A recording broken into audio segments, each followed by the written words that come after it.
Muy bien, buenas noches tengan todos los estudiantes, los estimados y amados estudiantes de la universidad en Ecuador. Vamos a continuar en esta noche con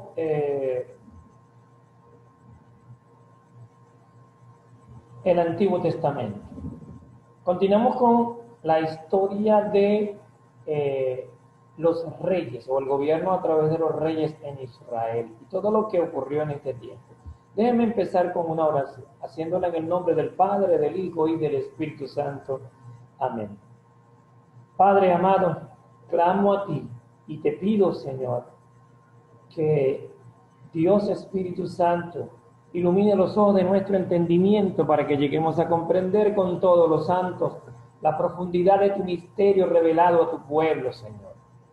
Tu voluntad, tu palabra escrita, Dios, y todo el testimonio que nos has dejado en todo lo que ocurrió con tu pueblo en el antiguo pacto.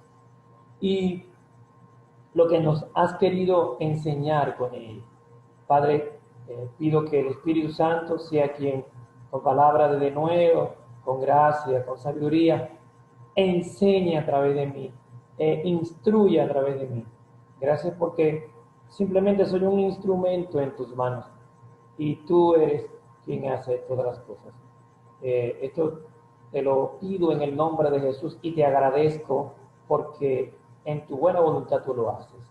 En el nombre de Jesús. Amén y amén.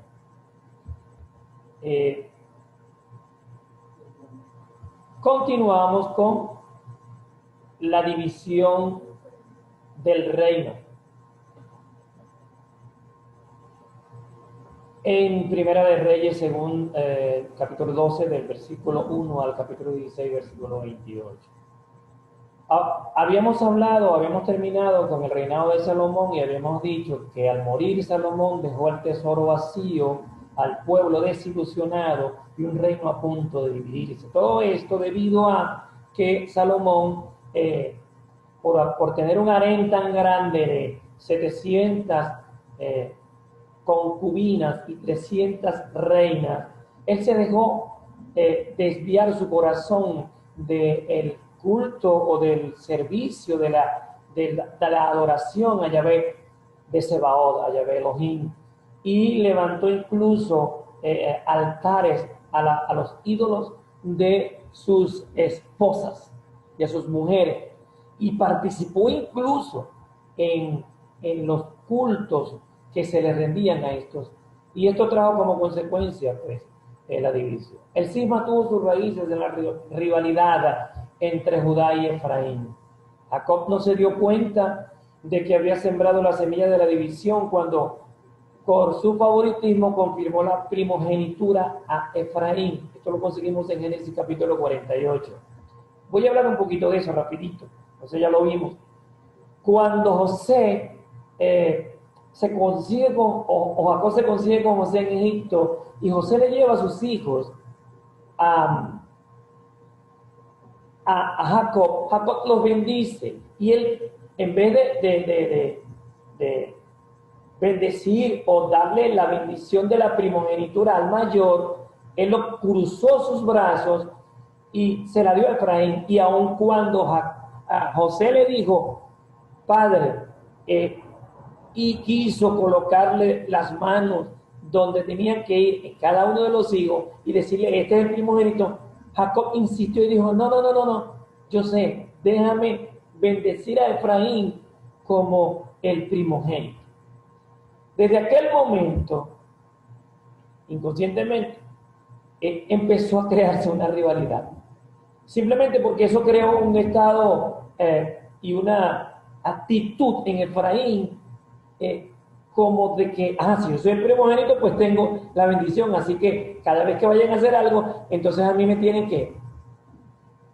La divergencia entre las 10 tribus del norte y Judá se hizo muy clara en la elección de Saúl, porque Saúl pertenecía a la pequeña tribu de Benjamín, que era una tribu neutral entre Judá y Efraín.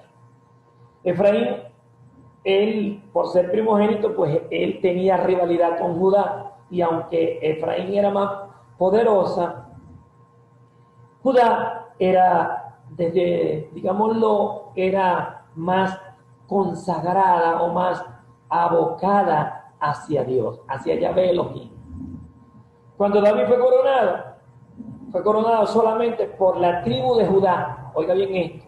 Y ya aquí se deja ver que Judá está pegado a la voluntad de Dios. La política de Salomón dio ímpetu al espíritu de escisión, con impuestos y demasiadas demandas de obreros, exceptuando su propia tribu. Es decir, en la construcción del templo y en varias cosas que Salomón hizo, él le colocó muchos impuestos a la nación para recoger dinero, por supuesto. Y además de eso, él requería de mucha mano de obra. Así que a cada tribu él le fue exigiendo mano de obra, pero él exceptuó la tribu de donde descendía él mismo.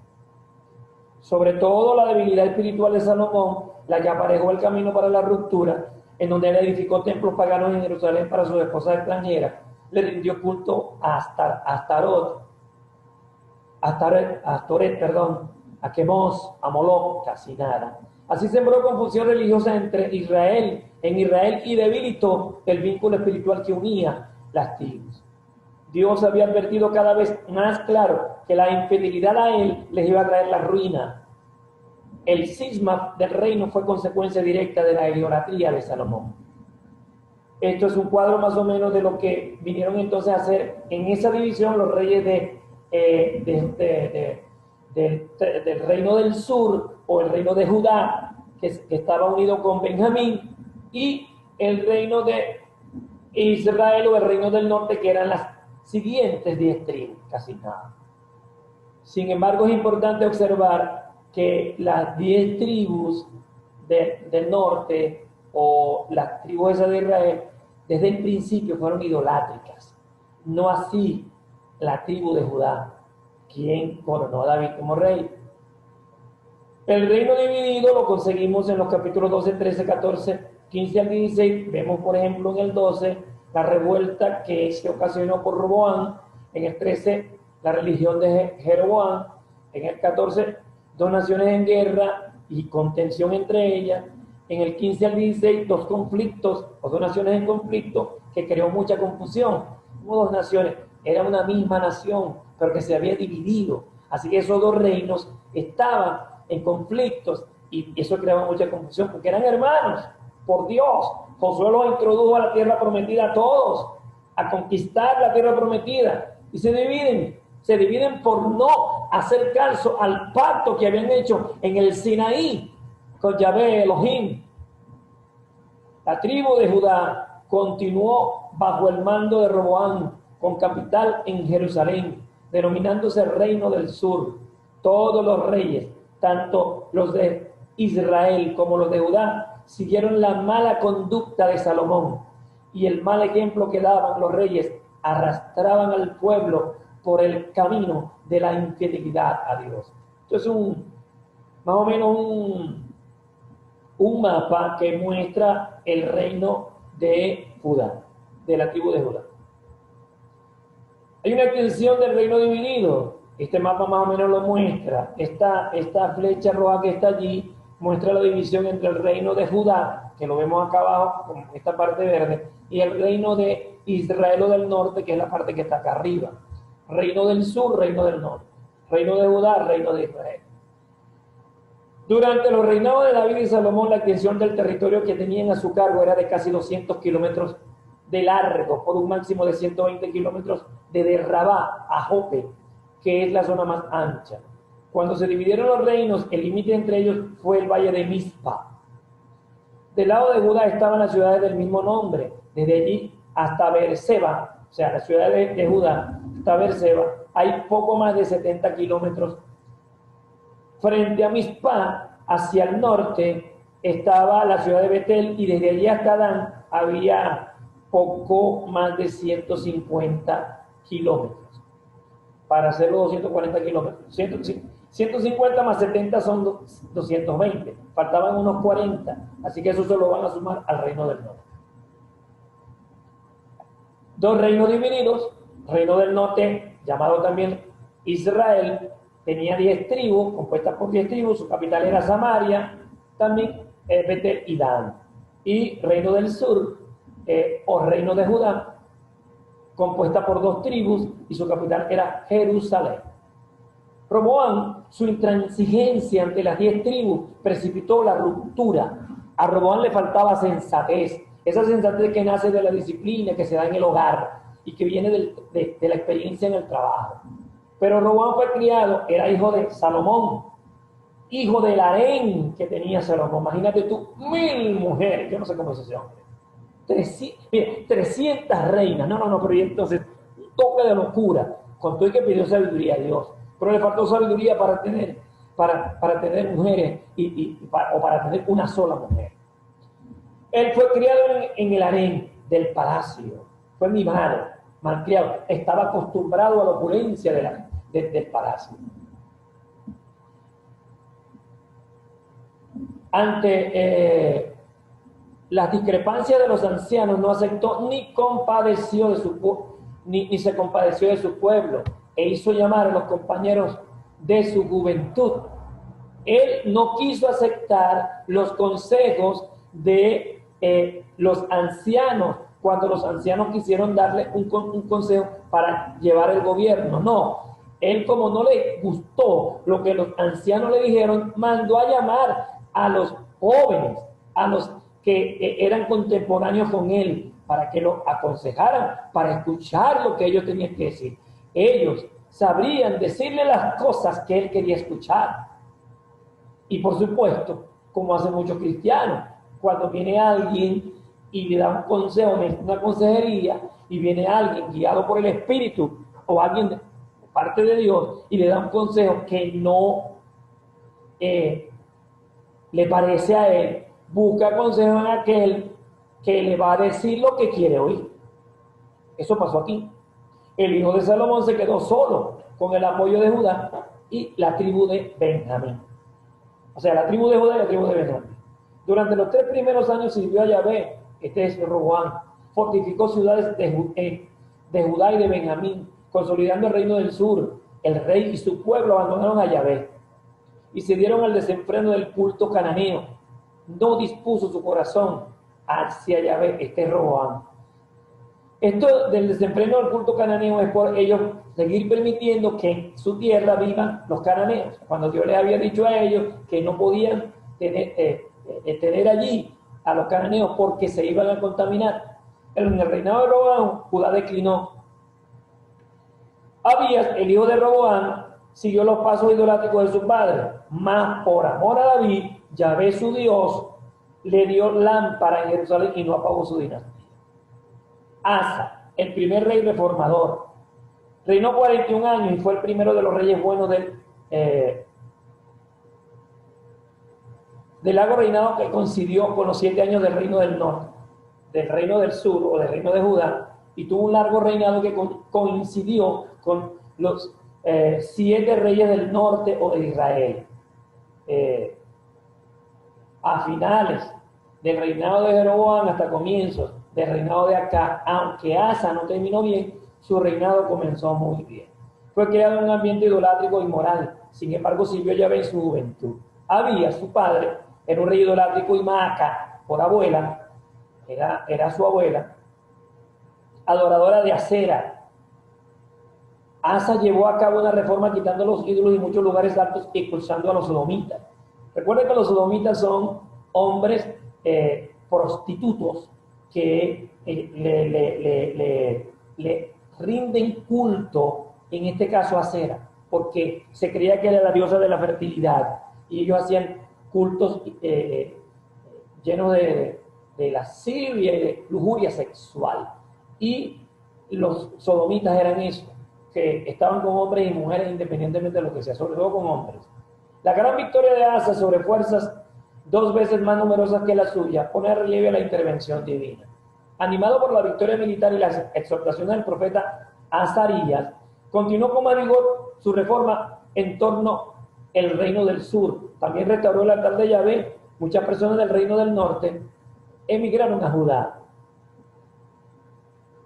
los reyes de Judá o de Israel, vemos ahí a Jeroboam, quien decidió levantar barreras religiosas para que sus súbditos no fueran a Jerusalén para rendirle culto a Dios. Sustituyó el culto del templo en Jerusalén por la adoración a los becerros de oro que colocó en Betel y Dan. Además instituyó un nuevo sacerdocio. Este es Jeroboam. Mire cómo se estaba desviando. Por eso digo que el reino del norte de Israel comenzó siendo idolátrico. Además instituyó un nuevo sacerdocio, empleando hombres que no eran de la tribu de Leví, faltando a la ley que Dios había dicho, o que Yahvé Elohim había dicho. Desgraciadamente, el ejemplo idolátrico, motivado por la ambición egoísta y mundanal de Jeroboam, fue imitado por todos los reyes de Israel. El cisma del reino del norte fue una de las tragedias más grandes de la historia de Israel. A los 209 años de la ruptura, las 10 tribus fueron llevadas cautivas a Asiria y nunca volvieron. El reino del sur sobrevivió solamente 136 años más y fue transportado a Babilonia. Veamos algunas historias de estos dos reinos.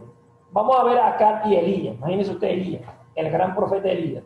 Acab era una persona muy débil en lo espiritual y en lo moral. Nunca dejó públicamente de ser adepto a Yahvé, pero edificó para Jezabel templo dedicado a Baal-Melcar, el dios fenicio de las tormentas y de las cosechas. Y observe eso. Acab le edificó un altar o un templo dedicado a Baal-Melcar, quien es el dios fenicio de las tormentas y las cosechas. Recuerde que aquí está Elías como profeta. Elías y la gran sequía. Elías anunció acá que Yahvé castigaría a Israel. No habría más rocío ni lluvia hasta que él lo permitiera. Esto demostraría que Baal-Melcar, el dios de las tormentas y la cosecha, era impotente ante la mano de Yahvé. ¿Ven? Ahí hay un error en la escritura. Es impotente ante la mano de Yahvé. Es decir, este fue el momento en el que Elías profetizó y dijo que no iba a llover sobre la tierra durante 3 años y 6 meses. Y cuando llegó el tiempo de la lluvia, fue cuando comenzó esto. Y todo esto lo hizo para demostrarle a Acab y a este pueblo que Baal-Melcar no era nada ni nadie, y que delante de Yahvé no tenía poder, era impotente, que el Dios de la tormenta, de las cosechas y de la fertilidad era Yahvé Elohim, el único. Elías aprendió junto al arroyo de Querí. ¿Por qué? Porque en la sequía él tuvo que permanecer allí en el arroyo de Querí. ¿Y qué hacía? Dios lo alimentaba enviándole cuervos 2 veces al día, cuervos que le traían el alimento, le traían pan y le traían carne. Luego conoce el sufrimiento humano, porque se acabó el momento y vino la sequía, ya no tenía alimento tampoco. Entonces, cuando conoció el hambre y el sufrimiento humano, se dio cuenta que era humano y pudo entender a mucha gente que estaba pasando por esa sequía y por esa hambre. Fue enviado a la viuda de Sarepta.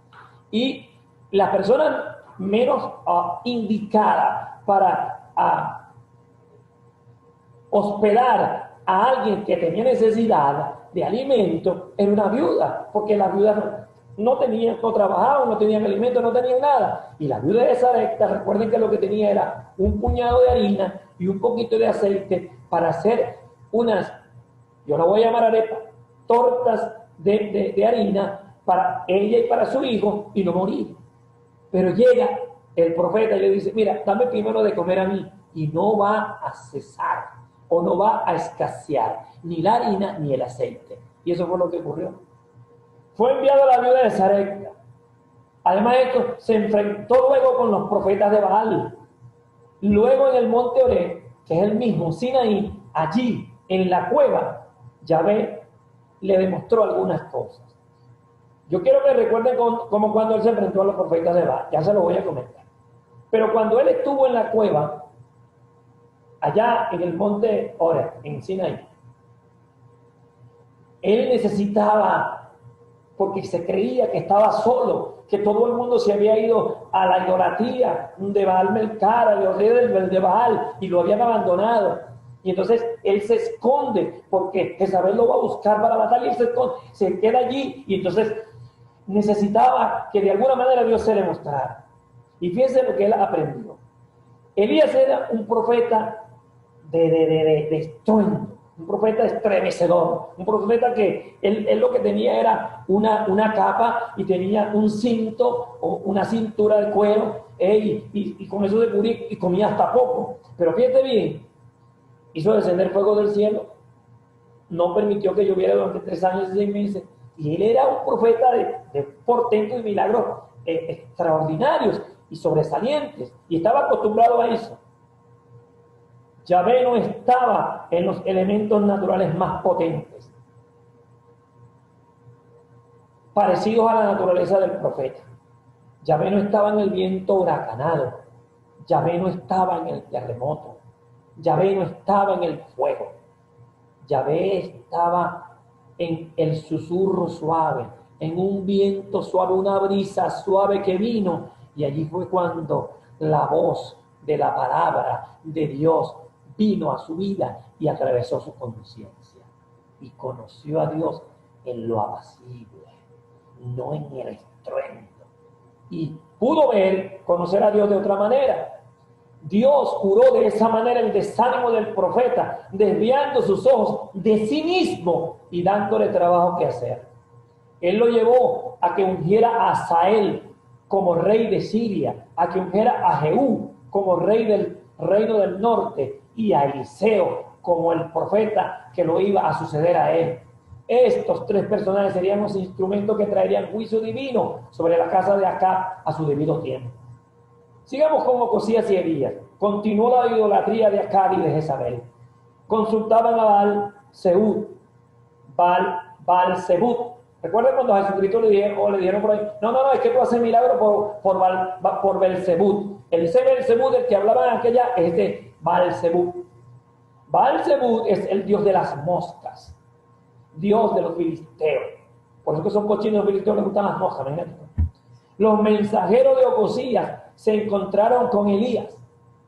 Mensajeros filisteos de Ocosías se encontraron por casualidad con Elías, nada más y nada menos el profeta, quien les dijo o les profetizó que el rey iba a morir por haber llevado al pueblo a consultar a Baal-Zebub. Eliseo vino a ser el sucesor de Elías. Eliseo, como sucesor de Elías, continuó su labor ungido 8 años antes de que Elías fuera llevado al cielo. Eliseo dejó su hogar y prestaba servicios a Elías para aprender de él. Su ministerio duró unos 50 años y estuvo viendo las manifestaciones milagrosas del poder de Dios a través de Elías. Elías vivía aislado en el campo, pero a Eliseo le gustaba estar en la ciudad, con la gente de la ciudad. Elías parece no haber tenido sino un manto y su cinturón de cuero. Eliseo era un agricultor adinerado que tenía 12 yuntas de bueyes. Elías aparece repentinamente ante los reyes de vez en cuando con un mensaje de juicio. Eliseo era amigo y consejero de reyes. Elías era un profeta de fuego. Eliseo era un pastor espiritual. Muchos de los milagros de Elías fueron destructivos. Los de Eliseo en su mayoría fueron obras de misericordia. Elías se asemeja a Juan el Bautista. La ternura de Eliseo nos hace recordar la compasión del Salvador. Los truenos y el fuego del ministerio de Elías prepararon el camino para el sereno ministerio de su sucesor Eliseo. Por eso cuando usted ve a Juan el Bautista, lo compararon con Elías. ¿Ve? ¿Por qué? Porque Juan el Bautista era parecido a Elías en el sentido de que él solo comía miel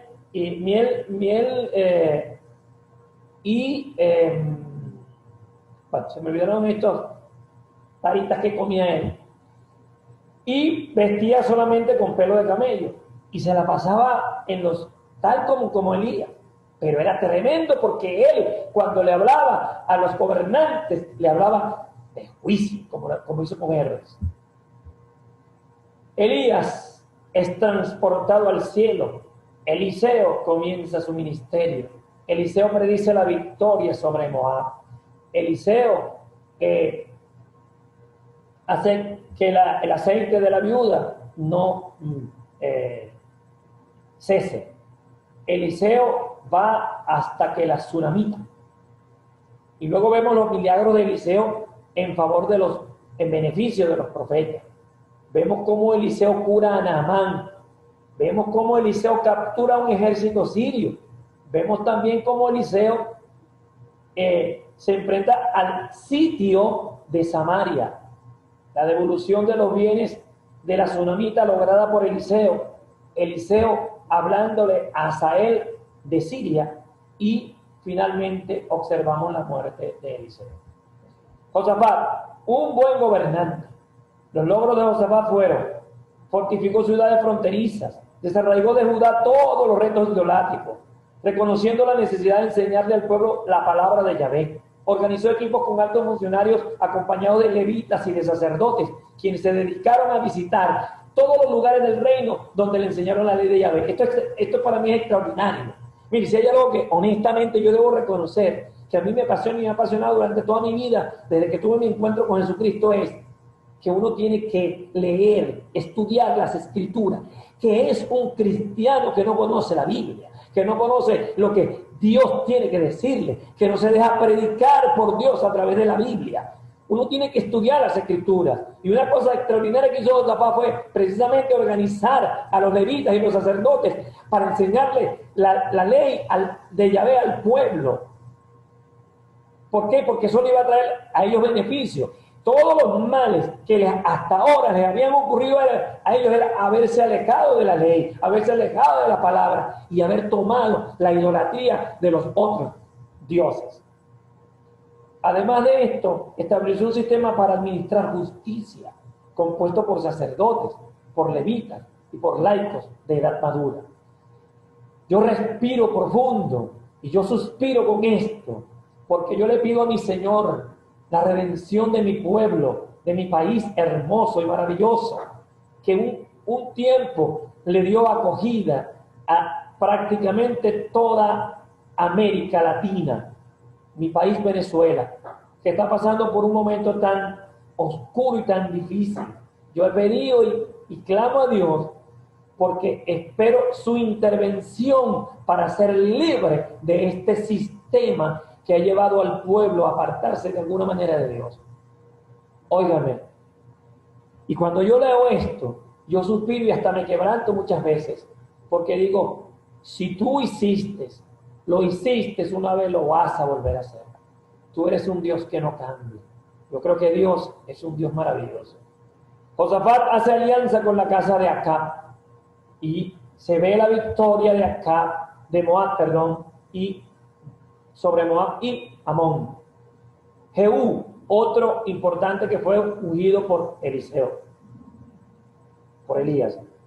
Jehú y Joacás, una revolución y decadencia. Jehú destruye la casa de Onri porque era una casa idolátrica. Jehú extermina el culto a Baal. Dos cosas extraordinarias que hizo Jehú, este rey. Joacás, Dios empleó a Hazael y luego a Ben-Hadad para castigar a Joacás, hijo de Jehú. ¿Por qué? Debido al culto a los becerros. Joacás quedó tan debilitado que tampoco pudo resistir las incursiones de los edomitas, de los amonitas, de los filisteos y de los sirios. En su desesperación, Joacás se arrepintió y pidió ayuda a Yahvé, quien le mandó alivio, pero el rey no se apartó del culto a los becerros, ni destruyó la imagen de acera en Samaria. Esto es, bueno, por eso tantos problemas para ellos. Y miren lo que viene, la sombra de Asiria y la caída de Samaria. Dios usó al imperio asirio para castigar al reino del norte o Israel.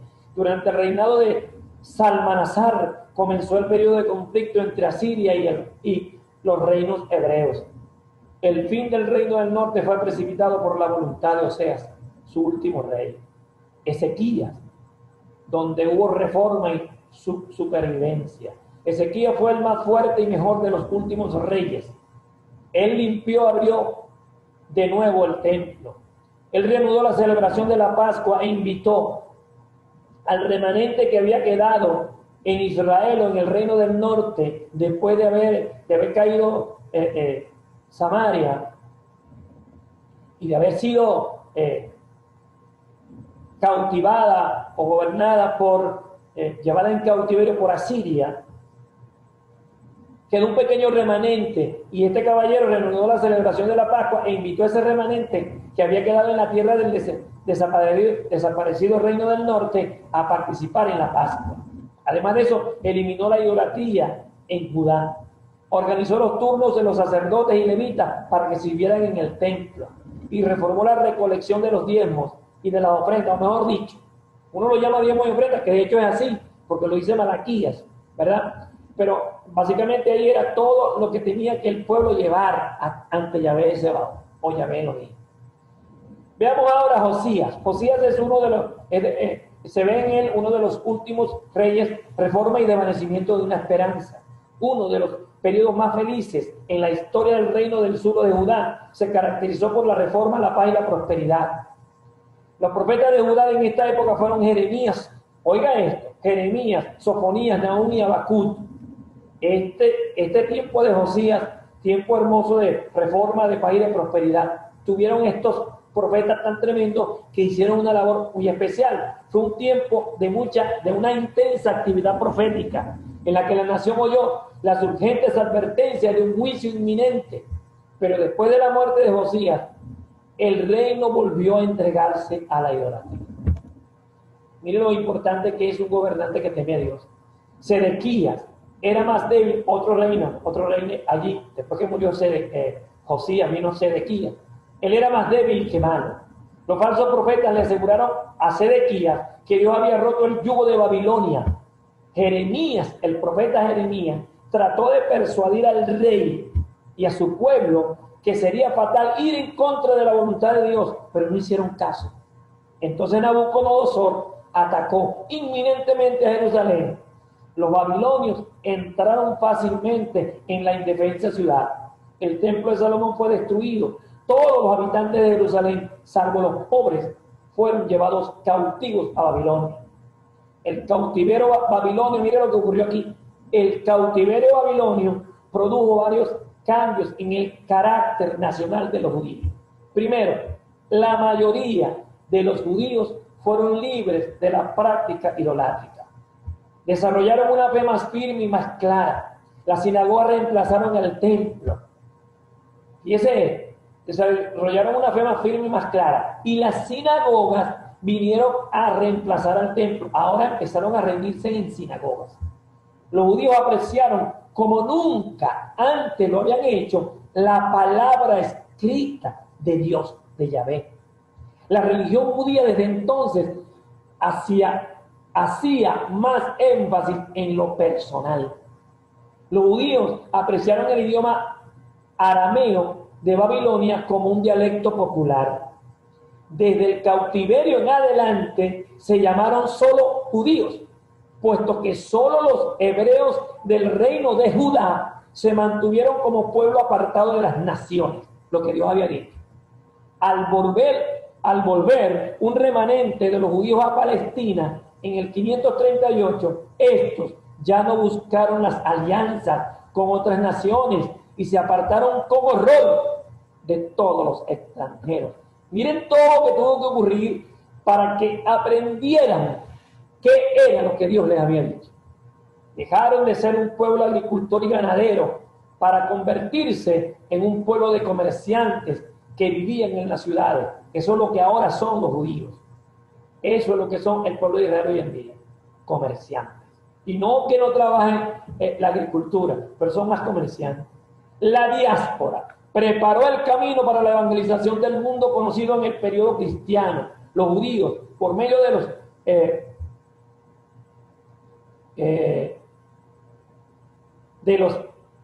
de la sinagoga, divulgaron la luz del monoteísmo por todas partes. Y sus prosélitos estaban preparados para recibir las buenas nuevas de nuestro amado Señor Jesucristo. Los judíos volvieron a Jerusalén, llegaron a ser un pueblo gobernado, oiga esto, principalmente por sacerdotes. Ellos antes eran amantes del gobierno de reyes, del gobierno monárquico. Ahora, después de pasar por este cautiverio babilónico y de haber sufrido tantas cosas durante tantos años, aceptaban de buen agrado un gobierno sacerdotal. Vamos al periodo de la restauración en Esdras y Nehemías y el periodo de la protección en la dispersión. Vamos a tratar de Nehemías y de Esdras solamente el propósito que tenía por el cual fue escrito, o están esos allí, y por qué son de restauración. ¿Cuál es el propósito? Primero, Dios cumplió la promesa hecha a los profetas de que haría regresar a Palestina, a su pueblo, cuando lo llevaron al destierro los monarcas paganos. Se relata la restauración material, religiosa y moral de la nación judaica después del exilio en Babilonia. Eso se hace en Esdras y Nehemías. Esta fue una manifestación de la providencia de Dios, quien no solamente disciplinó a su pueblo y terminó con el mal de la idolatría mediante el cautiverio, sino que también lo hizo volver a Palestina. Además, relata también cómo Dios levantó grandes hombres para llevar a cabo su obra. Los planes de Dios triunfaron, aunque sus enemigos presentaron toda clase de oposición y a veces provocaron demoras. Esta restauración no es definitiva ni completa, sino señala algo mejor. Tiene el fin de continuar la revelación de Dios a través de su pueblo y preparar el camino para la redención del mundo. La restauración final se producirá de acuerdo al nuevo pacto, según Jeremías 31, 31 al 33. La primera gira alrededor de la ley de Moisés, pero la final tendrá su centro en Cristo crucificado y resucitado. Es decir, la primera restauración gira alrededor de la ley de Moisés, pero la final restauración gira alrededor de nuestro Cristo crucificado. Y veamos entonces, para terminar ya, el propósito de la protección y la dispersión, que es el hermoso libro de Esther. Y aquí yo voy a hablar un tanto, como hablé con Ruth, acerca de esa labor excepcional que Dios le dio a la mujer y que lo cumple tan hermosamente cuando hace su función como mujer. La primera finalidad del libro es demostrar cómo Dios libera a su pueblo de sus enemigos en tierra extranjera. No es de extrañarse que el exclusivismo religioso y social de los judíos llamase la atención de los gentiles en su derredor, los cuales los acusaban de separatistas y poco patriotas.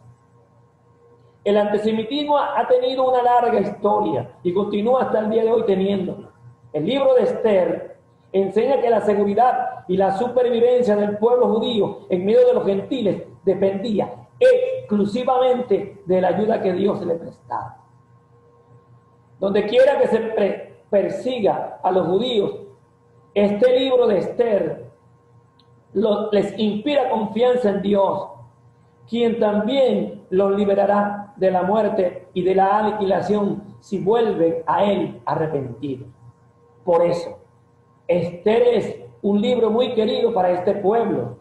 El segundo propósito es mostrar cómo se originó la fiesta del Purim.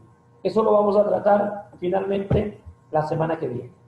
Hasta aquí la clase de hoy, excepcional. Miren, estoy a la orden para cualquier duda. Vamos a dejarlo hasta aquí. Yo creo que ya es suficiente tiempo. Recuerden que la historia es larga. Llego hasta aquí. La semana que viene termino y comienzo con libros de poéticos y proféticos. Son 16 profetas y unos cuantos poéticos. Y terminamos. Ya esa es la parte final para terminar Antiguo Testamento. Y le voy a tener para el final algo que me parece que va a ser de mucho provecho. Dios los bendiga y los guarde. Y cualquier duda, por favor, comuníquenmela. Estamos a sus órdenes.